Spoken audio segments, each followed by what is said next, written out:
오늘 함께 나누실 말씀은 구약 성경 창세기 9장 20절에서 27절의 말씀인데, 축복과 저주의 사이에서 blessing and cursing 이란 제목의 메시지를 함께 나누겠습니다.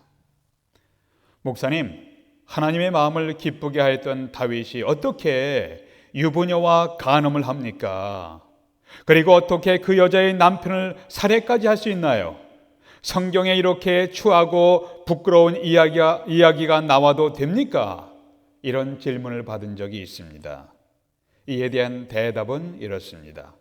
성경은 어떤 사람의 위대하고 좋은 면만을 부각시키며 기록한 위대한 위인전이 아닙니다. 성경은 아무리 존경받을 만한 믿음의 사람이라도 그의 약점이나 실수를 솔직하게 기록했습니다. 성경은 참으로 진실된 책입니다. 오늘 성경에 의인이요 완전한 자라고 불렸던 노아가 어느 날 술에 취해 큰 추태를 부리는 이야기가 오늘 성경 말씀에 나옵니다. 술을 잔뜩 먹고 자식들에게 자신의 벌거벗은 모습을 노출시키는 짓을 했습니다. 성경은 노아의 경건한 모습만 기록한 것이 아니고 추하고 부끄러운 이야기도 기록하고 있습니다. 노아의 어두운 삶의 모습을 전혀 포장하지 아니하고 그대로 노출시켰습니다. 성경은 참으로 정직하고 진실한 책입니다. 믿음의 조상 아브라함은 아내 사라를 누이라고 거짓말을 했습니다. 그의 아들 이삭도 아내 리브가를 누이라고 거짓말을 했습니다. 야곱도 눈이 어두워진 아버지를 계획적으로 속였습니다. 야곱의 아들 유다는 아들이 일찍 죽었는데 며느리를 잉태하게 하는 죄를 지었습니다. 듣기에 민망할 정도로 유치한 행동을 했습니다. 성경에 나타난 믿음의 조상들이 어떤 때는 너무 유치한 죄를 범한 것을 보면서 우리는 당황하게 됩니다. 성경은 말씀하기를 의인은 없나니 하나도 없다. 모든 사람이 죄를 범하였다라고 선포했습니다. 그래서 우리 모두는 하나님의 은혜와 하나님의 용서가 필요한 사람들입니다. 여러분도 저도 하나님의 은혜가 그리고 하나님의 용서가 필요한 사람들입니다. 오늘 말씀은 노아의 실수와 함께 그 실수에 대한 자식들의 반응을 자세히 기록하고 있습니다. 오늘 말씀은 주위 사람들의 실수에 대해서 우리가 어떻게 행동해야 하는가에 대한 메시지입니다.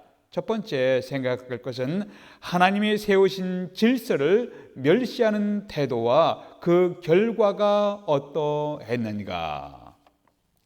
20절에서 21절에 보시면 노아가 농사를 시작하여 포도나무를 심었더니 포도주를 마시고 취하여 그 장막 안에서 벌거벗은지라. 노아가 술에 만취되었습니다. 하체를 드러내놓고 누워있는 모습을 누가 봤냐면 함이 봤습니다. 근데 함이 보여준 반응이 어땠냐면 그게 22절인데, 가나안의 아버지 함이, 이제 가나안이 아들이 함의 아들인데, 가나안의 아버지 함이 그 아버지의 하체를 보고 밖으로 나가서 두 형제에게 알림해, 여기서 보고 알림해 이 두 동사를 주목해 보십시오. 함의 행동을 나타내는 보고 알림에 이 두 동사를 주목해 보십시오. 보았다는 것은 히브리어의 의미로서 그냥 지나가다가 우연히 보았다는 것이 아니라 흥미있게 계속해서 주목했다는 의미를 갖고 있습니다. 이것은 관심을 가지고, 진지하게 관심을 가지고 보았다는 것입니다. 함이 어느 날 우연히 아버지가 술에 취하여 벌거벗고 누워있는 장면을 보고 놀라서 후다닥 뛰어나간 것이 아닙니다. 그는 아버지께서 술을 드시고 추태를 부리는 장면을 보고 웃으며 즐겼다는 것이에요. 비웃었다는 것이에요. 또한 22절에서 두 형제에게 알림해라는 동사는 이웃에 대한 염려와 염려가 전혀 들어있지 아니하고 재미거리로 우스개로 화제를 삼아서 떠들었다는 거예요. 함은 아버지의 실수를 여기저기 떠벌리며 다니면서 쾌감을 얻었습니다. 함이 아버지의 실수를 여기저기 떠벌리며 다니게 되는 것은 그 당시에 가정의 질서를 파괴하는 위험한 행위였습니다. 성경은 너의 아버지와 어머니를 공경하라 하셨습니다. 이것은 아버지와 어머니가 인격적으로 존경받을 만한 인격을 갖고 있기 때문에 공경하라는 말씀이 아닙니다. 이것은 하나님께서 가정의 지도자로서 아버지와 어머니를 세우셨기에 자녀들이 존경해야 한다는 메시지입니다. 아버지와 어머니가 어머니를 모욕하는 것은 하나님이 세우신 가정 공동체의 질서를 파괴하는 것입니다. 사회의 가장 기본적인 단위인 가정의 질서가 흔들리면 사회와 국가 전체가 위기에 처하게 돼요. 하나님께서 세우신 두 개의 기관이 있습니다. 이것을 가리켜서 하나님의 기관, Divine Institution이라고 부르고 있습니다. 첫 번째는 가정이고 두 번째는 교회예요. 하나님께서 직접 세우신 기관, Divine Institution, 첫 번째는 가정이고 두 번째는 교회입니다. 가정 공동체의 질서를 파괴하는 것은 매우 심각하게 하나님을 거역하는 것입니다. 또한 하나님이 세우신 교회 공동체의 질서를 파괴하는 것은 하나님을 거역하는 심각한 범죄입니다. 성경은 정당한 비판을 인정합니다. 성경 말씀에서 벗어났을 때 올바른 비판은 그 공동체를 발전시키는 중요한 원동력입니다. 성경은 이런 의미에서의 비판을 분별이라고 말씀하고 있습니다. 함이 아버지의 실수를 보고 기도하면서 아버지께 말씀을 드렸다면 함의 인생이 달라졌을 것입니다. 아마도 아버지 술에 취하신 그래서 행하신 모습에 저희들은 매우 당황했습니다. 이렇게 아버지의 실수를 덮으면서 개인적으로 만나 말씀드렸다면 아버지 노아는 함에게 저주까지는 하지 않으셨을 겁니다. 그러나 함은 아버지의 실수를 보는 것을 즐겼고 여기저기 떠벌리면서 가정의 지도자인 아버지를 모욕하였고 가정 공동체의 질서를 파괴했습니다. 그 결과 어떻게 되었는가요? 24절, 25절에 보니까 노아가 술이 깨어 그의 작은 아들이 자기에게 행한 일을 알고 이에 이르되 가나안은 저주를 받아 그의 형제들의 종들의 종이 되기를 원하노라 하고, 아버지인 함보다는 그의 아들 가나안까지 저주하는 것을 선포했습니다. 왜 범죄한 함이 아니라 함의 아들 가나안에게 저주를 선포했습니까? 첫 번째, 그 이유가 아마도 함과 그의 아들 가나안이 할아버지 노아가 하체를 노출하고 버린 주태를 함께 여기저기 떠벌리면서 조롱했을 겁니다. 그 당시에 중요한 가정 단위의 질서를 허물어 버리는 일에 함과 그의 아들 가나안이 함께 행동했다는 의미예요. 그래서 하나님이 함과 그의 아들 가나안을 저주하며 징계하신 것으로 보여집니다. 두 번째 이유는 노아가 함의 아들인 가나안에게 저주를 선포하는 것은 아버지의 범죄가 자식의 미래까지 영향을 끼칠 수 있음을 교훈하기 위함일 것입니다. 통계적으로 아버지가 알코올 중독자이면 아들도 알코올 중독자가 될 가능성이 매우 높다고 합니다. 아버지가 만일 마약 중독자이면 자식들도 그러할 가능성이 높습니다. 우리의 자녀들은 부모님의 삶의 모습을 늘 주시합니다. 자녀들은 부모의 말보다는 삶과 행동을 통해서 배웁니다. 부모님 여러분, 다른 사람을 함부로 비판하며 떠벌리는 것을 좋아하지 마십시오. 다른 사람의 약점을 빨리 파고 비판하는 것이 인생에서 똑똑한 행동만은 아닙니다. 본인뿐만 아니라 자녀들에게 안 좋은 영향을 줄 수도 있습니다. 다른 사람의 허물을 너그럽게 대하는 모습을 보이십시오. 그러면 여러분의 자녀들이 그러한 인격을 배워가며 다른 사람에게 친절하고 너그럽게 대하는 것을 배워가게 될 것입니다. 여러분의 자녀들이 축복된 삶을 누리길 원하십니까? 그러면 부모 되신 여러분이 먼저 하나님 앞에서 축복된 삶을 살 수 있도록 기도하시며 주님의 은혜를 구하십시오. 부모 되신 여러분이 하나님을 경외하고 성실하게 일하는 것을 보면 자녀들도 하나님을 경외하며 성실하게 일하는 것을 배울 것입니다. 부모 되신 여러분이 삶의 고난과 어려움 속에서도 하나님을 믿음으로 인내하며 극복하면 그러한 모습을 곁에서 지켜보았던 여러분의 자녀들도 자신의 삶에 다가오는 고난과 어려움을 믿음으로 인내하며 극복하는 것을 배우게 될 것입니다. 그러나 함은 하나님의 세우신 권위이신 가정의 지도자 아버지 노아에 대하여 매우 불경스러웠습니다. 모독했습니다. 그리하여 아버지를 세우신 하나님을 거역하는 죄를 범하였기에 자신은 물론 그 자손에까지 불행하게 만드는 죄를 짓게 됐습니다. 우리가 다른 사람을 비판하는 것을 조심해야 합니다. 성경은 너희의 비판하는 그 비판으로 너희가 비판을 받을 것이요 너희의 헤아리는 그 헤아림으로 너희가 헤아림을 받을 것이니라. 물론 이 비판 대신 분별이라는 단어를 넣으면 더 적합할 것입니다. 합당한 비판이 있죠. 우리는 분별해야 합니다. 그러나 이 말씀을 귀에 담고 성경이 말씀하는 것을 진지하게 생각하셔야 합니다. 이것이 함과 그의 아들 가나안을 통해서 주시는 교훈입니다. 두 번째, 첫 번째는 하나님이 세우신 질서를 모욕할 때 그 결과는 비극적이 될 것입니다. 두 번째, 하나님이 세우신 질서를 존중하는 태도를 가질 때 그 결과는 어떻게 될까요? 노아가 술에 취해 하체를 드러내놓고 누워있는 모습을 보고 셈과 야벳이 보여준 반응을 주시해 보십시오. 23절이에요.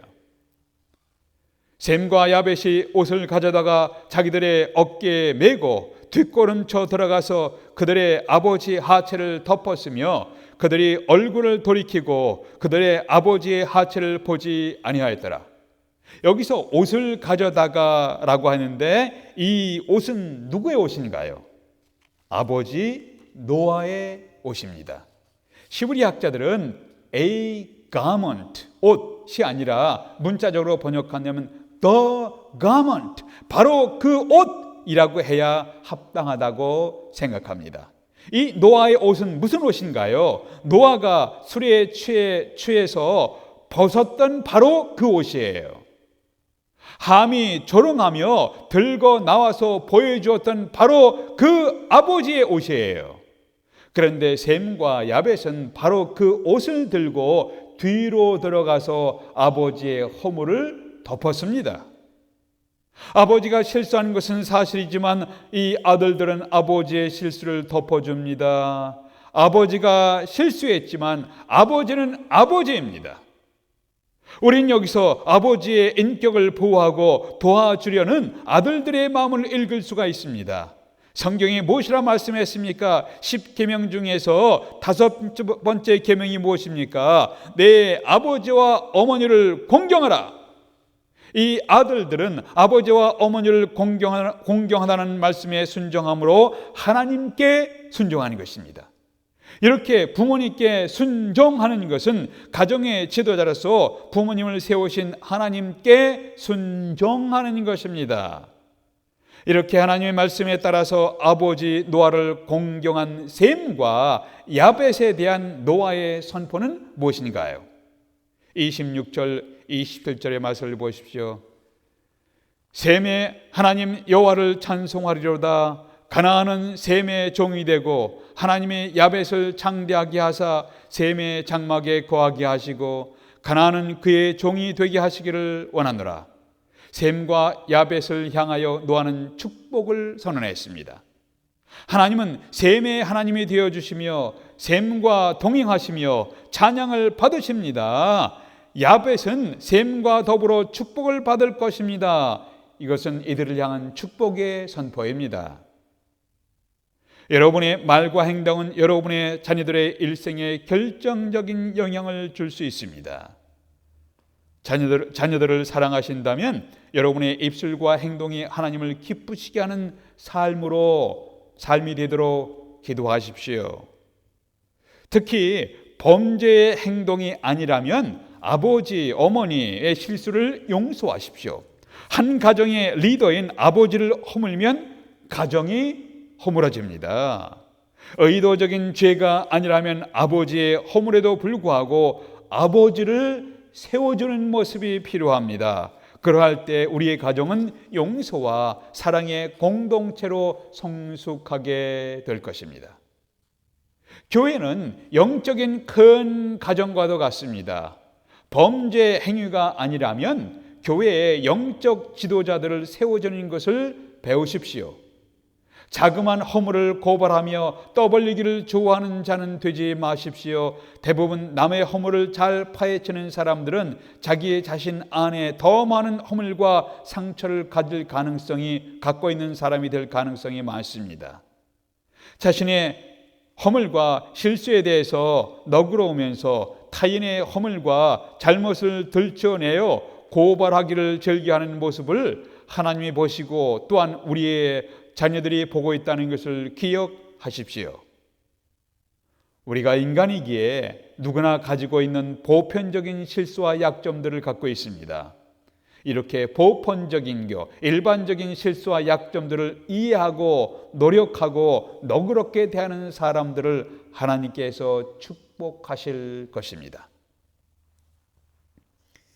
개인 전도를 잘하기로 유명하신 잭 하일스라는 목사님께서 개인적으로 경험하신 이야기가 우리에게 전해지고 있습니다.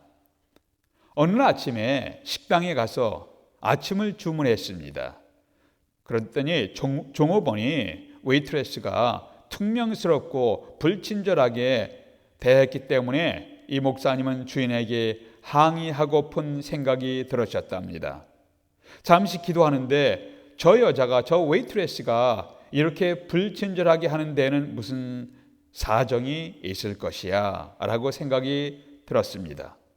평소에는 아침 식사의 팁으로 5불 정도면 충분했는데 10불의 팁을 놓고 나오셨다고 합니다. 막 식당을 나오려고 하는데 그 웨이트레스가 쫓아나오면서 손님, 팁은 10불이 아닌데 잘못 놓고 나오신 것 아닙니까? 라고 하더랍니다. 그래서 목사님께서 아닙니다. 그것은 팁입니다. 당신의 얼굴이 좀 어두워 보여서 격려해 드리고 싶었습니다. 라고 말하자 갑자기 그 여인은 눈물을 글썽이면서 이렇게 말했다고 합니다. 제가 오늘 아침에 너무 무례했습니다. 죄송합니다. 사실은 제가 어제 남편에게 이혼을 당했습니다. 그날 아침 잭 하일스 목사님은 잠시 식당 의자에 앉아서 눈물을 글썽이는 그 웨이트레스를 위해 기도해주고 복음을 전할 수 있는 귀한 시간을 가졌다고 합니다. 우리 주변에는 서로 상처를 주고 상처를 받는 인생들로 가득 차 있습니다. 얼마나 많은 사람들이 상처를 받은 채로 마음 가운데 한을 품고 살고 그 상처로 인하여 디프레션, 우울증에 걸려서 많은 아픔과 고통을 겪고 있습니다. 상처받은 사람들로 가득 찬 것이 오늘날 세상이에요. 주님의 마음으로 이들을 불쌍히 여긴다면 상처받는 이웃들은 치료의 은혜를 경험하게 될 것입니다.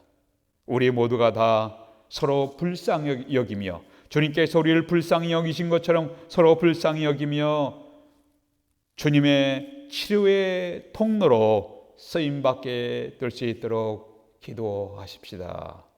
함께 기도하겠습니다. 아버지 하나님, 하나님께서 우리를 향해서 세우신 질서를 존중하는 마음을 주시옵소서. 그리고 주위 사람들의 연약함과 허물에 대해서 그들을 이해하며 너그럽게 대하는 마음을 저희들에게 허락해 주시옵소서. 그래서 상처가 많은 이 세상 가운데, 고통이 많은 세상 가운데 치료의 통로로, 위로의 통로로 쓰임받는 저희들의 삶이 될 수 있도록 축복해 주시옵소서. 예수 그리스도 이름으로 기도하옵나이다. 아멘.